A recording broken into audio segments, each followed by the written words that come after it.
One of the most common reasons students study with us at E2 is that they're moving to an English-speaking country.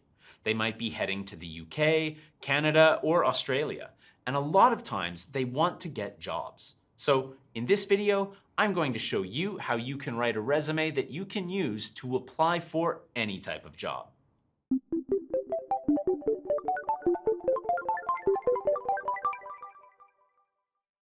So, in this video, we're going to cover 6 important steps to writing a great resume.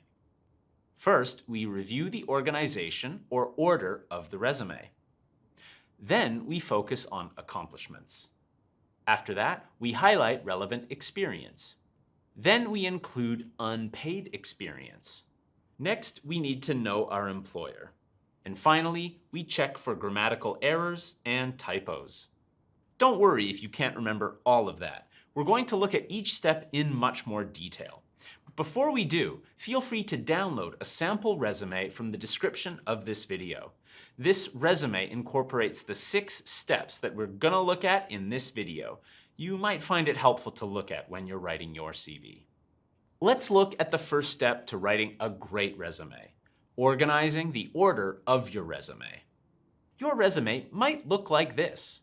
It will start with a brief summary. As you can see here, I've described myself and my goals. Then we put our work experience. Now here you can see that it is in chronological order, but I've got bullet points under each section that goes into detail about duties and accomplishments I've had. Next, we might include our education, and you can see some of the details I've got here. And in the end, you can see we've got a few extra sections. These parts will potentially change depending on your circumstances. Alternatively, it could look like this if you need to highlight your education over experience. This might be in a situation where you've got a degree in your field, but not a lot of work experience. Keep in mind, different countries have different customs when it comes to resumes. In some countries, it's fine. In fact, it's necessary to include a photo in your CV.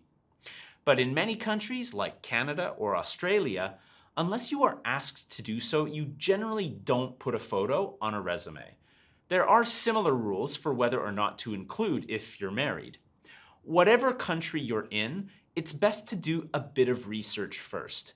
If you're not sure what information should be included or excluded that isn't directly related to the job, ask a friend you trust, or give it a quick Google search.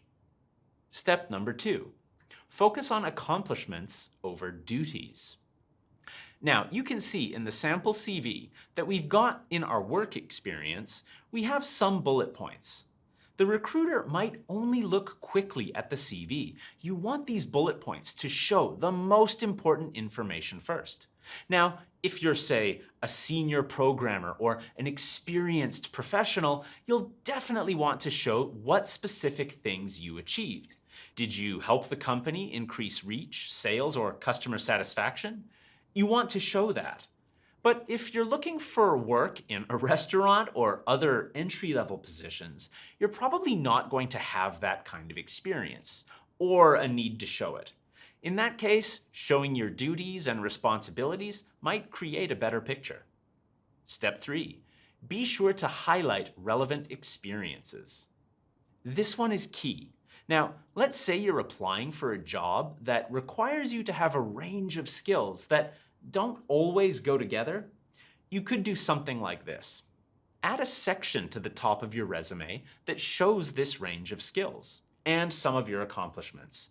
Now, I remember one time I was applying for a role that required foreign language proficiency, writing experience, proofreading and editing skills, and teaching skills. These skills aren't always found in one single position, so I added a section like this to the top of my resume. You can see that I've got a few skills and accomplishments put together here, and this can really help recruiters or business owners decide if your resume deserves a little extra attention. Remember, some recruiters or managers are only going to look at your resume for a few seconds. This really helps you get closer to that interview. Let's move on. Step 4, include unpaid experience. I'm surprised how often I have to remind people of this.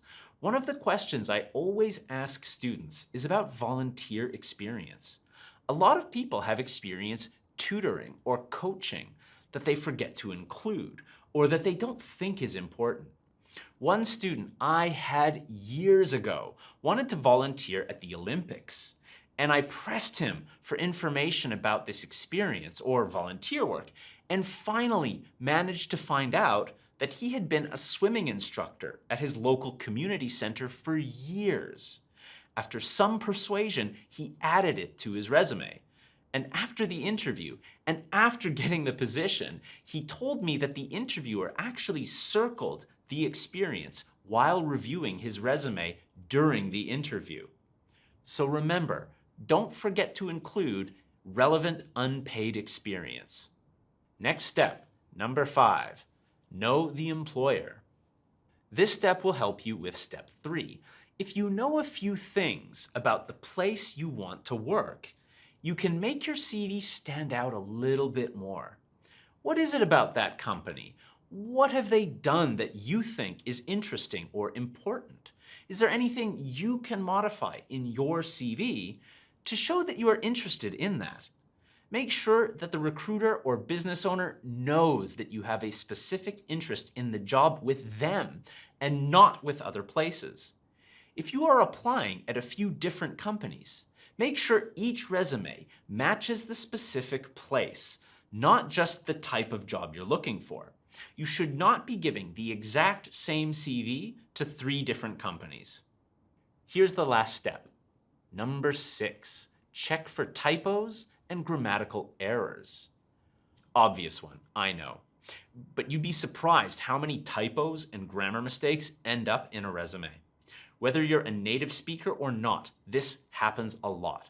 Now, most business owners or HR staff will be tolerant of 1 mistake or maybe 2, but if it's a big mistake or they happen a lot, it's going to reduce the chances of you getting that phone call for an interview. So make sure that someone you trust reviews your resume. It could be a friend or a colleague at work or an advisor at your school. So let's review the 6 steps. Step 1, organize your resume. Carefully decide what you are going to include and in what order. Step 2, include and prioritize your accomplishments. But remember, if it's an entry-level job, showing your past duties and responsibilities at a previous type of job should be okay. Step 3, highlight relevant experiences. Clearly demonstrate the particular skills required for the certain position you're applying for.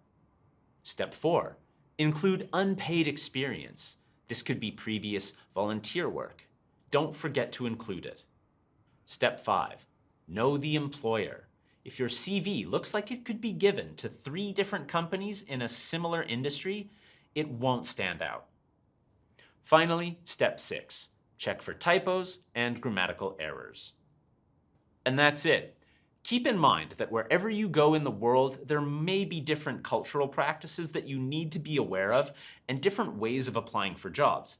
But I hope you got some good ideas from this. Don't forget to subscribe to this channel and download the sample resume from the description below, and I'll see you in the next video.